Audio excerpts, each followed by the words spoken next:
Welcome to DogStar. We are Sun Dogs, and we're sitting down with the one, the only, NIKÅ. How you doing? I'm doing well. How are you guys? Very well. Thanks again for taking the time to sit down in the doghouse. I'm very thankful to be here. I'm very, very much so. I say we jump on in. Let's jump in. So, first time on the show, we want to know your origin story, like where you got a taste for music and then kind of evolving into wanting to perform music. So, all the way back. Like what was playing around at home when you were a kid, or what's the earliest musical memory you have? Who's bringing music into your life? I always like telling this story because it's a little bit unorthodox. I don't know, maybe people at home are, have the same story that are making music now. But for me, it was growing up, I was really into, various different styles of music. Being of Greek descent, we would have, Sundays where the whole family would get together and we'd make a Greek dish called spanakopita, which is like our favorite Is that Greek a dish. sweet or a savory dish? No, it's a savory. It's like spinach pie, basically. It's spinach, feta cheese. They have dill in there, and then they use olive oil, and then it's made with phyllo dough for like the pie part or whatever. That sounds Flaky, good. Delish. So every Super good. Sunday tradition. I wouldn't say every Sunday because it's a lot of work to make it. Yeah. But we would do it maybe, let's say, once a month or once every couple months. And in making that dish, my mom's like, "Oh, we need the authentic Greek music. We need, to get some dancing going on, everything. Get excited about it." And she always says, like, when she turns that music on, makes her feel like she's, like making it in Greece. And so it maybe is made with a little bit more love. I don't know. So it showed you the power of music. Yeah. So at an early age, and was always really into a lot of different styles. My parents would play some hip hop around the house, like old 90s, Tupac, Biggie, that type of stuff. Cool. My dad would play some old school R&B. He liked Keith Sweat. Oh, yeah. And then also just, I don't know, like Frank Sinatra would be in the house. Okay. So I had a lot of musical influences that I didn't really learn until I got older. Mm-hmm. And they wouldn't really inspire me as much until I got older, like probably around 17 or 18 when I started getting more into like hip hop, R&B, and just listening to it religiously, every day at school. Studying the lyrics, everything. And I was approached by one of my friends, one of my really close friends at that time. His name's Toby Kamlusa. Shout out to him. He was my first ever producer. And when he approached me, we were sitting at the lunch table, and he had just grabbed his tray. I had my tray. We were sitting there. And prior to this, for like many months, we had like our group at the table we'd all kind of just be freestyling and stuff. Okay. Nice. So it goes back. I said it in another interview at this podcast, one of my friends, but we would do like the spork rapping. That's what he called it. Yeah, So, making the beat right there. Yeah, making the beat at the table, rapping at the table. And he came up to me. He's like, "Hey, like I really like the way you freestyle, whatever." And in all honesty, I sucked, but he really liked it. So he's like, "I'm going to make you a beat." And he made me a beat, but didn't come back to me with that beat until a month later. Whoa, okay. Where he would then tell me, he's like, "Hey, I have the beat for you." Like, what beat are you talking about at this point, Yeah. You remember? Yeah. No. No. I've been working on this every day. Yeah. So, yeah, and he probably had. I had Exactly. no clue what was going on. So he came to me, and I wrote a song to it, and then ended up releasing that song with him. He edited everything, and then I ended up performing that song at my last high school choir concert. Whoa. Which Crazy. was really cool. Probably like 200 people. Were you involved in choir? I was. Just in high Nice. school or middle school, elementary school, church? Middle school, it started in elementary school because, fifth grade was like this period where they're like, "Oh, you get to start picking your courses, your electives, whatever." Okay. And at that point, I was kind of just a goof. Like, I kind of goofed off in class. I was the class clown, whatever.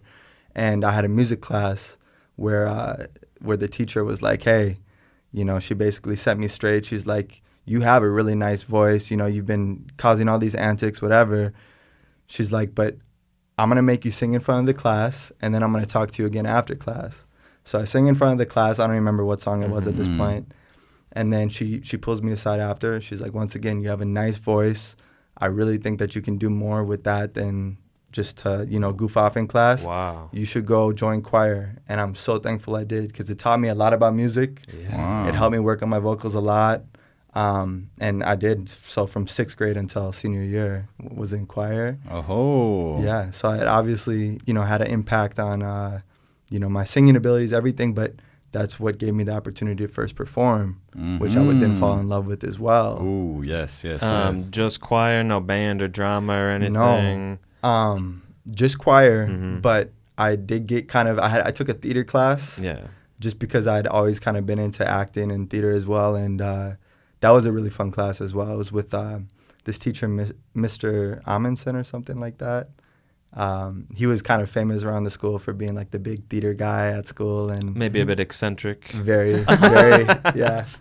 I asked because all of those involve being up on the stage and getting that certain feeling that we all know, that euphoria, that butterflies in the tummy. So what was that first track called? Yeah, late high school. So it was it was my last year of school. I was very into this one girl. Ooh. It's an interesting story. I don't want to... Inspirado. Yeah, I didn't want to get too much into that because I have a girlfriend now, so she might not be happy about that. But it's called She Should Be Mine. Yeah. And kind of fits what I'm talking about. But it was just a really fun track for me. It was something where I wanted to kind of like get something off my chest. And I had been doing, poetry prior to that. Like I've always kind of been a poet, like just like to write, like to, get into different structures, everything. So I guess there was always the building blocks for me to do this. Yeah, like what school did you go to? Sounds like the perfect incubator for an artist. What is it? It just isn't. It's funny though because so at that same lunch table, someone you guys have interviewed sat with me. Heyo. And that was Kellen. Nice. So interestingly enough, it was Shakopee High School. Nothing crazy. Okay. But him and I, like, we connected back then. Didn't end up really, like, figuring out we made music. He went by Kellen, or I think at that time it was Adonis. I think you guys went into that origin. But at that time he was Adonis, and he's like, he reaches out to me or something, like DM me or something on Instagram. Hey, like, I don't know if you remember me. I'm so-and-so from high school. I'm like, who is this? No way. And then I start figuring it out, piecing the puzzle together. Got the yearbook out. Yeah. Reference the photo. Yeah. Like, okay, nice. Yeah, because I would have thought you guys, I might be jumping ahead here, but I would have thought you guys met at Urban Lights. No. Because that's where I met both of you guys. Yeah. So it's, super interesting that you were both making music individually. Were you going by NIKÅ? Always NIKÅ, yeah. Okay, It's always been NIKÅ. I thought it was, a unique enough name. I thought it was something that could stick, and... there was other people, like my mom always wanted me to go by Nico Greco because that's what my friends would call me back in high school. That's pretty sick. I'm like, I don't know if it has the same ring. Like, I know it's catchy, whatever, but I don't know if it's like gets to the point of what my music I want it to be about. And unless you do, an outlier project, a super hard funk. Yeah. Nico Greco with the sunglasses. Yeah, on, I could probably do that. Yeah, what was that project you did with Mo where it's very at least the album cover, I was thrown off. I thought it was very like 80s Miami Vice. Yeah, so that's exactly kind of what I thought too. So perhaps Nico Greco can be a pseudonym in the someday. future. Maybe. And then, while we're on names, how'd you get the Omega sign in your name? What up? That's a really good question. Because Spotify, it's NIC Omega. NIKÅ Omega. NIKÅ Omega. Yes. That's okay. Who wrote these? So essentially that was the same guy, Toby Kamlusa, my first producer. I started getting into, like the whole fantasizing of, like what would my label be and what would, aside from the things of just your name, like what's my style going to be? What am I going to rap about? Who am I going to emulate myself after, everything? And so I knew I wanted from that time to incorporate my Greek culture. Yeah. And the Omega thing came as like, and I've kind of built it into this now, but originally it was just going to be called Omega Beats. And it was thrown as like a tag into that first song on SoundCloud. And that was just a really goofy thing. Since then, I've made it the Omega kind of stands for, to me at least, finishing everything that you start. So Alpha, obviously being the beginning of the Greek alphabet, Omega being the last letter. It has some spiritual connection as well. Like obviously Alpha and Omega is Jesus Christ. And the beginning and the end. Yeah. The beginning and end for Christians, of which I am. I'm Orthodox Christian, but the symbolism for the Omega in particular is to replicate, or not replicate, but to symbolize, you know, finish everything you start and be the one standing at the very end, you know? So and to live with that every day, to be reminded with that with every track you release. A mantra, yeah. I guess. Yeah. That's good. I like that a lot. Yeah. So Kellen hit you up after high school, even though you guys probably were freestyling together from time to time. We were, and we would talk, and we'd have music conversations, you know. But a lot of talk, no walk. No walk back then, and little to my knowledge, you know, I didn't know he was making beats. I didn't know he was doing any of that stuff. He was working, honing his craft. Yeah. And so I was doing my thing, and like I said, I think it must have been maybe my freshman year of college, and he would have been a sophomore. He's a year older, but he reached out to me, and we started talking again and becoming really close again. Now he's like one of my best friends. So. Nice. Yeah. I like that. Yeah. So, never went by any other names. I was hoping we'd get a goofy first rapper name out of you. And then when did you perform next after, because I guess senior year was the first performance. When did you perform a song you wrote next? Okay, so this gets pretty interesting because going into college, you know, did you guys go to college? I'm not sure. I don't mean to offend. I lived near college. That's about as close as we can count it. Good enough. Anyways, my mentality going into college was, who do I want to be? You know, I want to make friends. I want to have fun.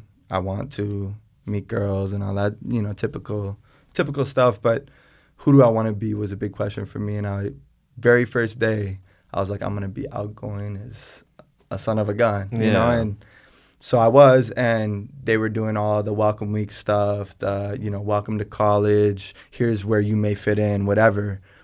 And they were doing a freestyle battle. Okay. So kind of weird, but I was like, okay. And I would end up going up on stage, and this was a freestyle, so it wasn't one of the songs I had written, but it was this guy named Danny Wong, who now goes by Marino Wong. That's his artist name. Okay. He's from, I want to say White Bear Lake or something like that. Okay. I would figure out later that he had some connections with some friends of mine and everything, but crazy. Kind of weird. But we ended up freestyling against each other. The crowd went crazy for him, and for me, they hated it. Oh, no. I swear, they hated it. And this is what, like the first 2 weeks of like college? The first couple days. Yeah. Maybe the first day. Oh, my gosh. And so I'm sitting there embarrassed because it was one of those moments where you get up there and you just choke. Yeah. You know, like,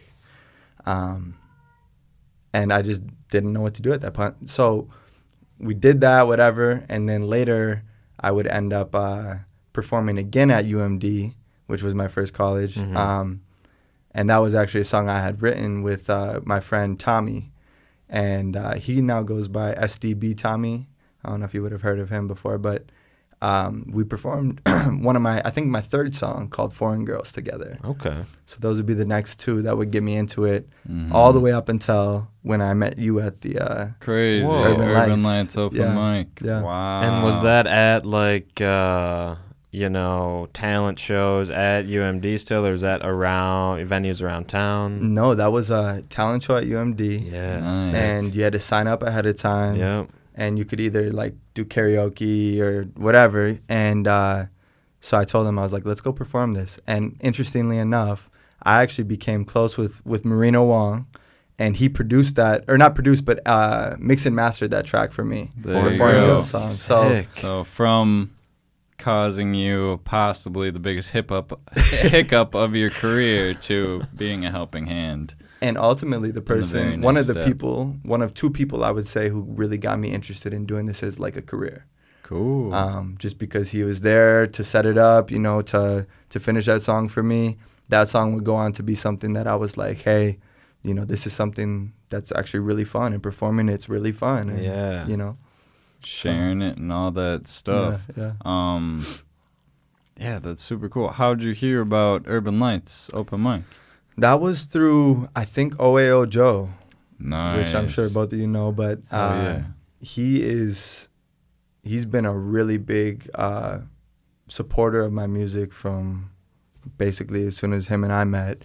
We met at an old studio, which is in St. Paul, downtown St. Paul, 11th Ave. Okay. Where my producer, Colin Makes Beats, had been working at the time. No way. And so he introduced me to Joe. Joe was freestyling at that point, like just getting into music. Sick. And he was like, he had captivated me from the moment I heard him rapping and everything. And I was working with another guy at that time, but we were like, we need to get him on the album. And ultimately, we would never get him on the album. It wouldn't be for another 1.5 or 2 years before him and I did Survive together. Wow. And he killed that song.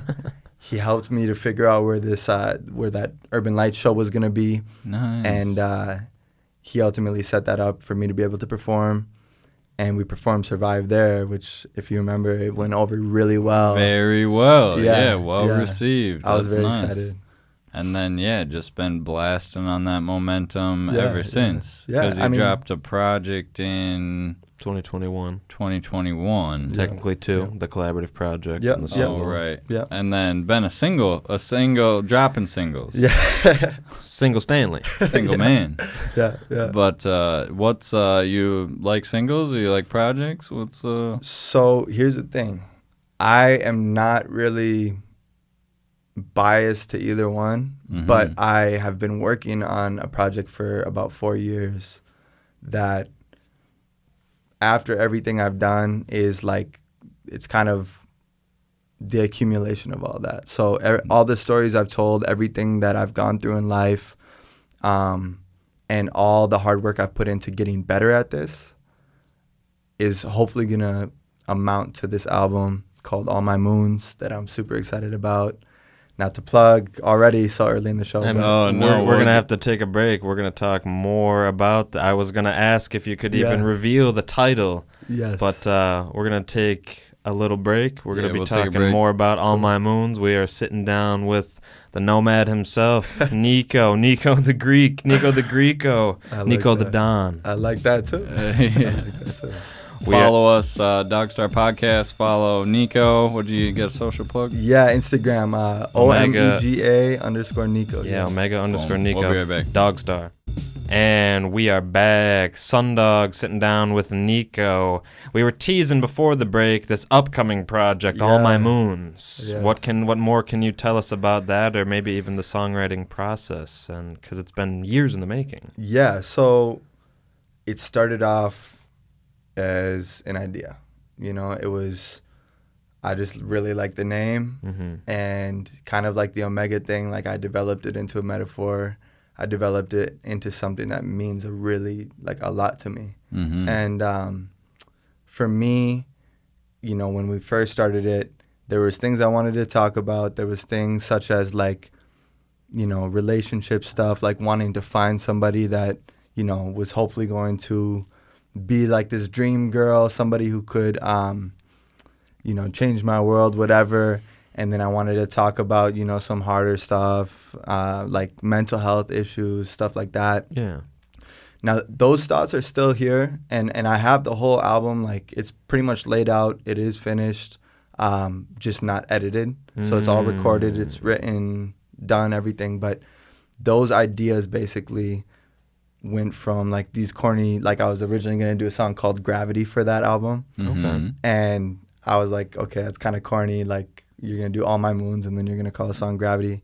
Anyways, it developed more into this metaphor for kind of explaining these same issues, but even deeper. So the idea is this. All my moons are the ideas, the emotions, the thoughts, the difficulties, everything that orbits around in your mind. Okay, constantly in orbit. Constantly in orbit, like a moon. And so all of my moons are the things that are always orbiting around. And essentially that would then, you know, kind of lend to this idea of being asleep, okay? So I pictured the first sleep you get after, you know, going through such a depressive spell. You know, I struggled with depression myself. I was diagnosed with MDD, I want to say like 2.5 years ago or something. Okay.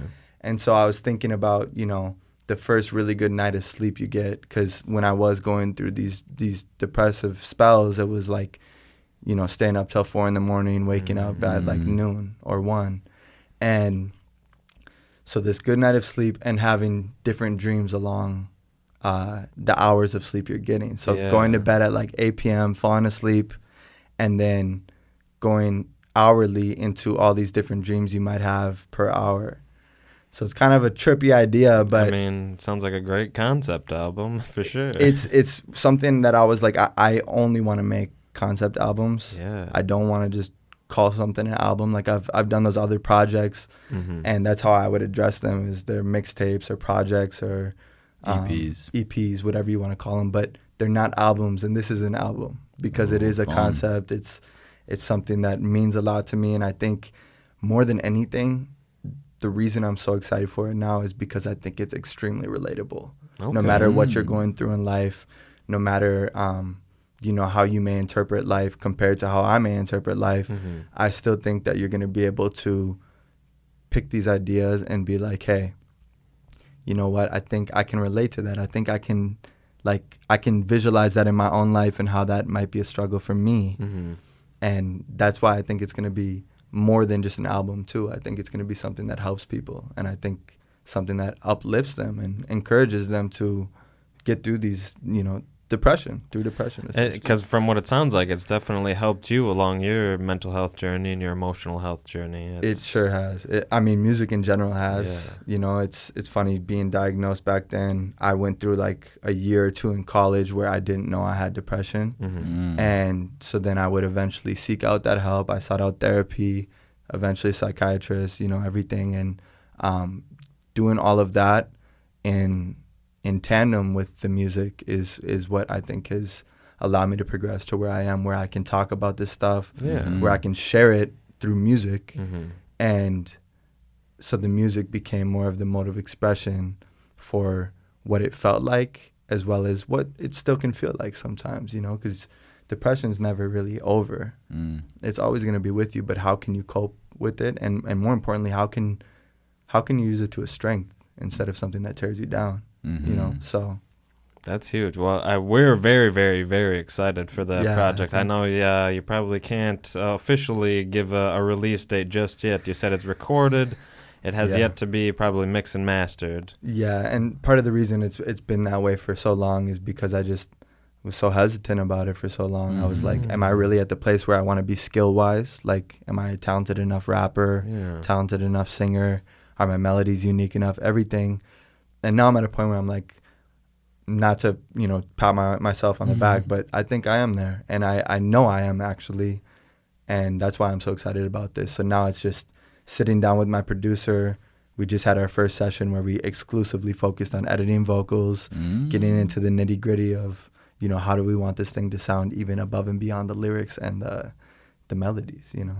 And the same producer you've worked with before. Yeah, Colin makes beats. Yes. Huge plug to him. I got him all over my BeatStars, man. Colin makes beats. He's awesome, dude. Insano. Minnesota guy. Yeah. And we met actually at UMD too. Crazy. And it's just funny how small of a world it is. Is he producing the instrumentation for the album as well? Yeah, he's doing a lot of the production work. He's doing all of the engineering and mixing and mastering, but ultimately some of the beats are YouTube beats. They're stuff that I found to be particularly interesting. Yeah, something you vibe with. Yeah, something I vibe with, but also that activated that, you know, creative thought process in me to a different level, like an album type level, this album type level. You know, that's different to me than just like, hearing one and being like, oh, I could write a catchy tune to this. Like a one-off single. Yeah. Or even as a tool to write, because I've met some artists that'll use YouTube beats to write, and then they'll just put it over a beat that they can actually afford or whatever the case might be. But it's a sneaky way to do it, I think. It is. I feel like you might even credit them even if it's not the beat you used. Yes. For the inspirato. Exactly. And I'll tell, especially up-and-coming artists, that is the best way to progress yourself. I think, like, for me, personally, I've written, like, I want to say almost around 500 songs. That's usually what I tell people just because I don't have a running, number. But I've written a lot of music and probably only released, like, I don't know what percentage of it, what fraction of it, but the best of the best. The best of the best. And stuff that really resonates with me and that I really like to share, but that made it that much more important for me along the way. Like, how do you get better if you're not writing all the time? How do you get, better at rapping, creating new flow structures? How do you become more diverse with your melodies? And you have to listen to music, but you also have to write the music, and you have to be willing to adjust and learn from the stuff that you're listening to, whatever that may be, and then put that into work. So finding, like, if I had, like, a period of time where I was listening to, a lot of J. Cole, for example, searching those J. Cole type beats, trying different flows on them, trying different melodies sometimes, because he's got some pretty fun melodies, to his music sometimes. Especially recently, Especially recently, yeah. It's crazy. That's cool. Do you think then releasing the singles is important? Because I'm sure the best of the best of the best is going on All My Moons, but you have been dropping singles along the way. Is that more for growing a fan base, or is that more for... Because we've had some artists talk about it being like just kind of like a benchmark, just kind of like this is where I'm at right now, and it helps them get better, even though it's not. Because sometimes albums take 4 years to make, you know what I'm saying? It's like, it'd be a shame not to get anything out of you for 4 years. I know, and that is where I'm at, is like, yes, it is to, like, build a fan base, but once again, only to release the best of the best. And some of those songs, like, they may have had a place to put on my best kept secret mixtape, for example. But I also was like, when I do that mixtape, I know what I want to put on that, and usually when I get these ideas to start a new project, I'm like, okay, this is going specifically on this project. I'm going to probably write some singles along the way that are not going to go on this project, but I'm still, like, they may be really freaking good. And I may want to get those out and share those with people, because they could, ultimately maybe change who listens to the next album or the amount of people that listen to the next album. So the album for me this is me. This is authentic me. All My Moons is everything that, over 4 years has culminated to this beautiful project. But hopefully, because you've listened to the singles, you'll be, keen to tune into those and to hear that, to be excited for it. Well, with that being said, what areas of the creative process do you think you still really, really need to work on? Because there's a lot of hats in being a musical artist. If you're, booking shows or you're making beats, you could be doing a million things, but are there any areas that you want to get better at, or maybe would like to, like, build your team and have some other people who are good at? I do want to amend what I said earlier about feeling like I am ready for, like, to release this now. It's not as much a, like, oh, I'm done now. Like, now I'm the best version of me I could ever be. For me, my mindset is always keep working, always keep growing, and see where you can get with that, because you would be amazed at, not only what other people think of your music as you grow, but also what you think of your own music and your own style, which is ultimately more important. Yes. Where you get with all of that hard work and everything that you put into it, you're going to feel very confident in yourself and be a lot more inclined to want to share your stuff with people, and that's the point that I'll never reach, I'll always be working to reach. And I think, you can probably relate to it, but definitely in anything in life, I think it's just about hard work. Talent is going to be there. Certainly there's people who have beautiful voices that, never get discovered, or people who have beautiful voices who work their butt off and still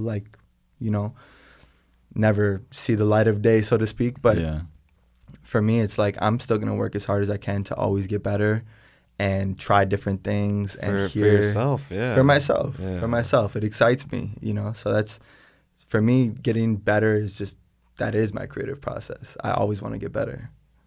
Nice. That's huge. Yeah, I like that. Yeah, we appreciate you being so candid and giving us and fans and listeners a peek behind the curtain. Yeah, thank you. Because it's one of my favorite things with musicians and writers and actors is getting such a true look at the individual. Definitely. What aspects of the song making / performing artist lifestyle do you think you're the best at? Like, if you could only do... I'm sure you like doing a lot, but what do you think you're the best at? Or hire out your services for, what would you feel that confident Oh, yeah, in? what could you help somebody else out with? That's a good way to put it. So let me put it this way. If I had to, let's say it was like an expo or something where I had to okay, here's my product, or Shark Tank even. Let's go with that. Okay. Here's my product. Here's why you should trust me. Here's why you should check my product out. Is because I am a very strong writer, just naturally. That's a talent I have. I think it's important that we all recognize our own talents in life, because I think especially if you're passionate about those talents too, you can use them, to your advantage and ultimately build a really strong career or hobby, whatever you want it to be, with those talents. So the writing thing is a strong suit of mine.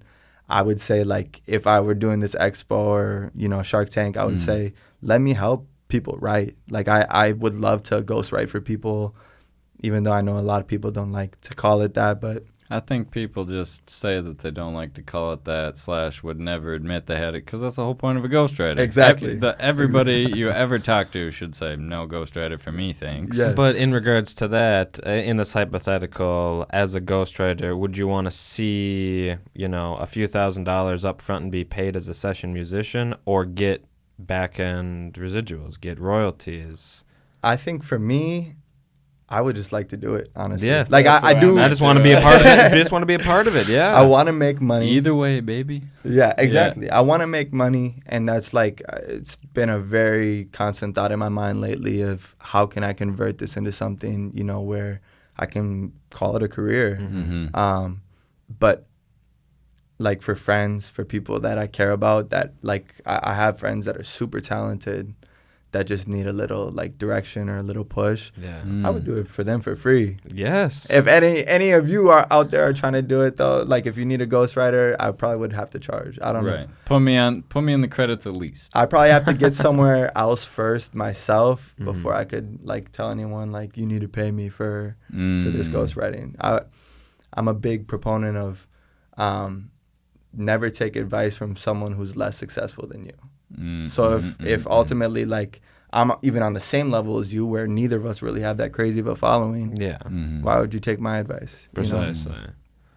You can still, I guess, it depends on what... I was going to say, yeah, because it's there's different levels that you can measure yourself on. Yeah, So it's if somebody has, let's say, 50,000 followers, maybe they're just good at social media. That could be. Not necessarily good at writing songs. So. And it's huge to, I think, of course, consider what the reason is, but I'm just saying, I think I don't deserve to charge you, let's say, 10 grand if I only have, I think my monthly listeners right now are 40. So why am I charging you this much money unless you think that it has the possibility to make you some money? So maybe the royalty thing would be the way to go. Yeah, the percentage way I really like, because it's the harder we both push this, the more we're all getting. So exactly. It's I really like splitting it up in the pie style, where it's everybody wants this to do well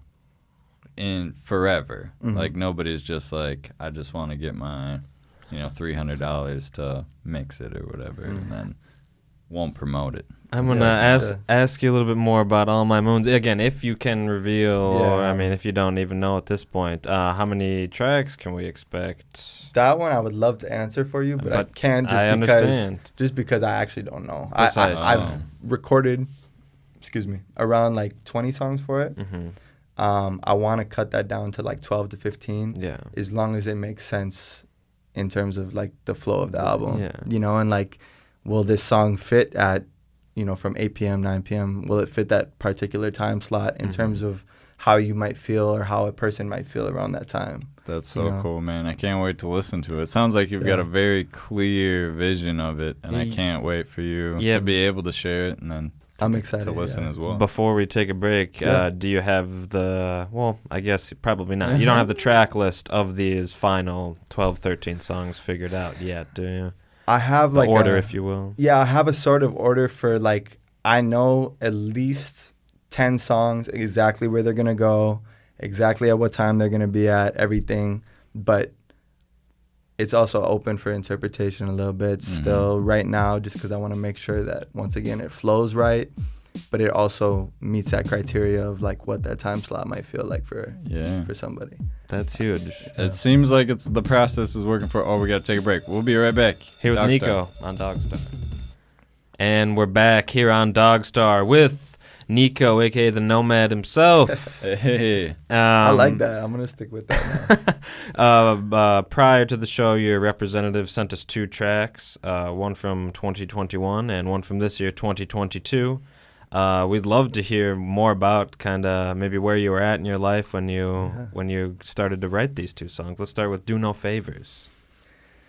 So Do No Favors is an interesting time. I had kind of had a falling out with a friend, and just in general, like, was feeling very maybe like neglected a little bit by some of the friends that like I felt like I had given a lot to, or you know, felt like I had you know, done a lot of favors for. Like, you know, you need something, you know, you can call me, because I'm that type of person. I just want to be there for people and make sure that they're okay. But it was just kind of like fed up. Like, I'm not doing any more favors for you.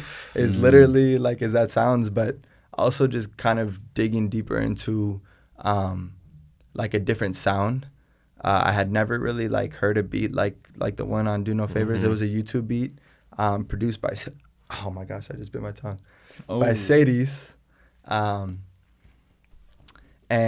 it was just, like, to me, it's not even like hip hop, it's not really R&B, it's not really a lot of things, but it's something. Yeah. And I don't know, it was just weird. So I decided to go after that and see what I could do with it. And I guess the thoughts at the time and the situation just kind of lent kind of to that. Well, that's nice. Singles are good for that. They are. It's like, let me capture this right now. Yeah. And then hopefully making the song helped you kind of process that emotion of that inequity. Maybe even just making the song was enough for you to feel a little like, all right, I got something out of that. Yeah, no. Because obviously you still resonate with it today enough to have your representative send it over as one of the 2.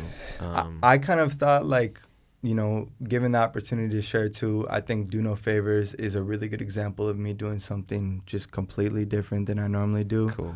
I think it covers a lot of the bases that I want people to know about me. And it shares kind of like, you know, something that a lot of people probably have not heard before, because I had never heard it before. Interesting. Not to say that what I don't hear, you don't hear, whatever. But yeah, and it's also one of my more popular songs, so probably for good reason. I can't tell you why other people like it. I just know I like it. Can't argue with it. Yeah. Okay, nice. So, and I performed it once at Club Underground. Okay, cool. Went over really well. The the DJ, he was like, he's like, that's a really good song, dude. And ever since, I've been like, okay, if I'm going to share songs, I guess that's got to be one of them I share. Got to be, yeah. That sticks with you, that positive feedback. Yeah. That's nice. That's definitely. The other track was Over a Tree featuring OAO Triple Joe. Yes. That's the one with the music video. Yes. My very first ever music video, at least professionally speaking. Yeah. I did one with my friend Carter once. I think that was like last summer, so not this past one, but the year before, for Need a Minute, which was one of his songs. Okay. shot on an iPhone. Ooh. It was very Nice. like Who does that? Who? Yeah, No, right. Just kidding. And did you like direct that? Did you edit that? What were your roles in the making of his video compared to yours? Yeah, so for his video, it was I still like offered a lot of ideas. I'm someone like I'm just a creative in general, so I like to always have my hand in the cookie jar, kind of steering the boat a little bit. But for that one, it was my friend Uzi shot it. I think it was even maybe his iPhone. Sick. And then Carter kind of put everything together. He had some sort of what do they call it? Like camera software, or whatever. Editing software. Editing software. He put it together, and he put that funny clip of that kid that's like, what does he say? Wait a minute, who are you? Or something like that. He put that in there, so that was kind of funny. Nice. And then, I don't know. It was a very like hodgepodge of clips we had taken. Yeah. The only thing that I think actually like symbolized anything is there's a part of the song where I was like, crosswalk TikTok. I don't want to say the rest right now on camera, but Thank you. I ended up like dancing in the crosswalk doing some nice. crosswalk in downtown Minneapolis. Nice. So that was kind of cool. But for this one, for Overachieve, Yeah. More like there's a story going on with the song going on too, which Yes. is really cool. Seems like top tier type music video. To have that narrative. Like yeah. what's the one with they're playing tennis?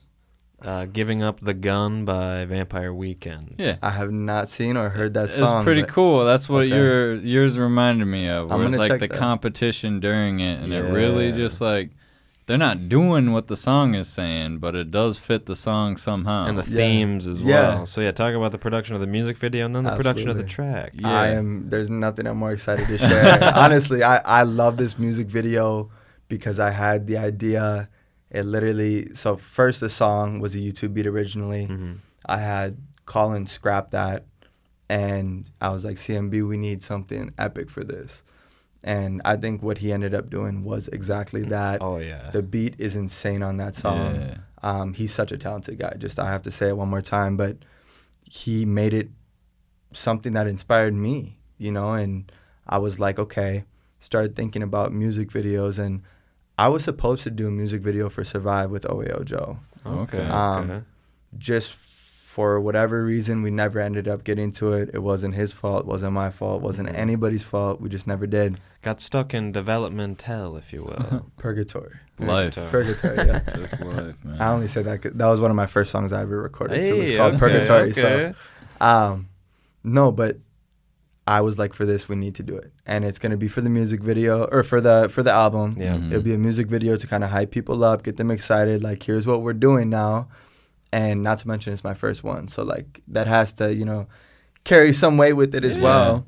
So I had the idea in the shower, weirdly enough. And it was just this idea of, okay, I want to start with, an athlete. What does it take for an athlete to overachieve? So I'm thinking the Olympics, right? The Olympics is this place where you're like, oh my gosh, like these are the top athletes in the world. Best And of the best. we still see them in other sports and stuff, but like just a very like competitive sport that has nothing to do with the ball. Mhm. You know, Yes. like I think it's crazy when you think about track and the track and field events, like how much work must go into that and how much training that just maybe So it's like specific. yeah, it's so specific, so specific. It's not this wide range of skill sets like other sports. So I was like, I'm gonna be the track runner. Now, in addition to that, Olympics originated in Greece. Yeah. I wanted to do the Athens. I brought that thing in for the museum, whatever. But the Athens theme because that's the last time that the Olympics were in Greece. Oh, in 04, right? In 04. Yeah. And I said, okay, I'm going to show myself basically training for the Olympics. Cool. And I'm going to bring in my friends who come of various, different backgrounds. I had a buddy who's he's Lebanese. Oh, Nice. My friend who's Indian. So you got the whole My Olympic friend- village. Yeah, Ghanaian, I think is how you pronounce it. Or Ghanaian. I don't know how to pronounce that one. And then Irish, a little bit of everything, right? Yeah. So we're all going to be repping our countries in the color uniform that we're wearing. Okay. And then I made those signs, like I said. And so basically I wanted to replicate like what that looks like to overachieve. Mm-hmm. So that's one storyline. Yeah. Secondly is Joe. Now, Joe was, I hope he doesn't mind me sharing this, but he was originally, I think, D2 basketball player. And eventually had to quit basketball. It's a long story I won't get into because that's his story. But I was like, what if we brought you back and showed what it looked like when you were training to, to make it to D2 basketball? Whoa. I want to see what that looked like. I want to see, I want you to replicate that to show what it looks like to overachieve. Yeah, that dedication, that time. Yes. And all the hardships that you're going to encounter. And so for each of us, that demonstrates for, our personal stories in our music artistry, what it's looked like to continue to persevere through all of these different obstacles, whatever. Now, the third storyline is, I like to call it our shared storyline, and that's the pool scene. So it starts off in this kiddie pool, and the kiddie pool is there to kind of symbolize, like, coming from small beginnings, humble beginnings, not really having too much, to your name, not having a huge, amount of fans or support, whatever. And then kind of seeing, like, almost this, like, I don't want to, like, get too religious with it, but this, like, Jesus-like walk, up the hill into this, like, this pool, this big pool. Yeah. And I thought that to me symbolized, like, we've made it to this, like, higher level, and what's that going to look like? Oh, it's a big pool. Yeah. It's all of our friends are there celebrating with us. We're having great times, just sharing in our success. And that's ultimately the goal of us, as artists, we want, to make a career out of this, but it doesn't have to necessarily be, the fruit is necessarily going to look like, this rich mansion or a big pool or whatever. But whatever you're getting from it, I think it still symbolizes that growth and that what you end up receiving because of your overachieving. That's so dope. It sounds like you're really tapped into like universal emotions. We got to wrap up the show, but thank you so much for coming in. Okay. We're out. Thank you, guys.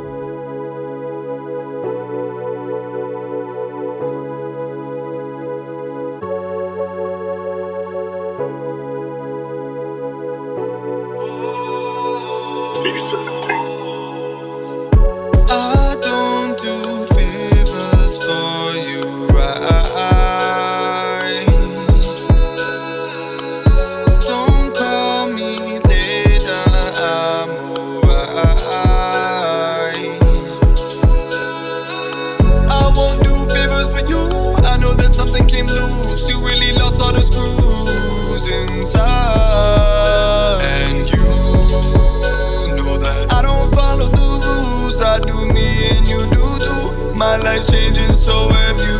I don't have to hop on a plane to see what you lost and see what I've gained. Time really seems to just blow with the wind. The door kept on open and shut it again. I can't let you win anymore. No, I can't lose, I can settle the score. All of my brothers take care of themselves. Shout out my cousin, not Christian Dior. Chris still go shopping and fill up his car, but that's cause these women can't fill up his heart. Imagine you lost everything that you love. Say fuck all the favors and stop being smart. Don't take advantage, that's what we expect. Really not asking for much, but you're pressed. All of you push me to fly out to Greece. I'll have some time in the hills to reflect.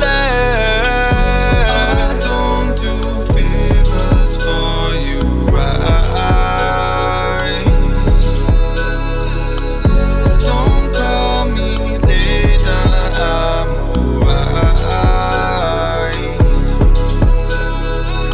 I won't do favors for you. I know that something came loose. You really lost all the screws inside. And you know that I don't follow the rules. I do me and you do too. My life changing, so have you.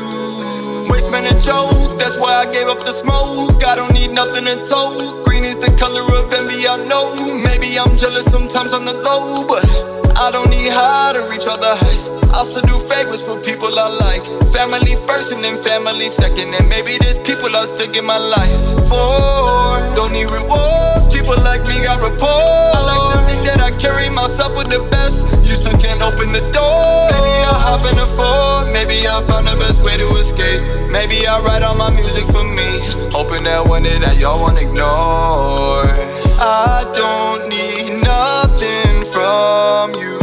I found some company. I only do these favors for the people loving me. So I say, I don't do favors for you, right? Don't call me later, I'm right. I won't do favors for you. I know that something came loose. You really lost all the screws inside. And you know that I don't follow the rules. I do me and you do too. My life changing, so have you.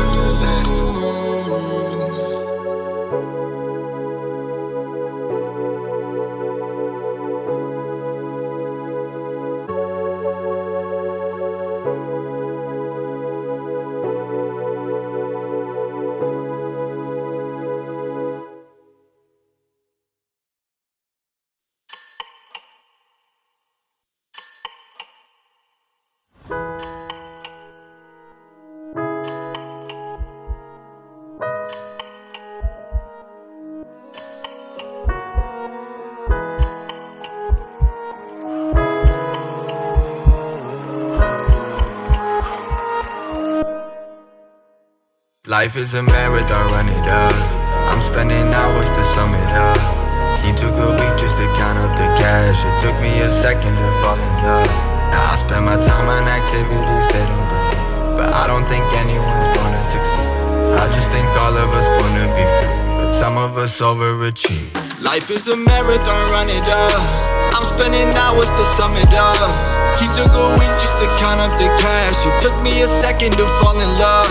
Now I spend my time on activities they don't believe, but I don't think anyone's gonna succeed. I just think all of us wanna be free, but some of us overachieve.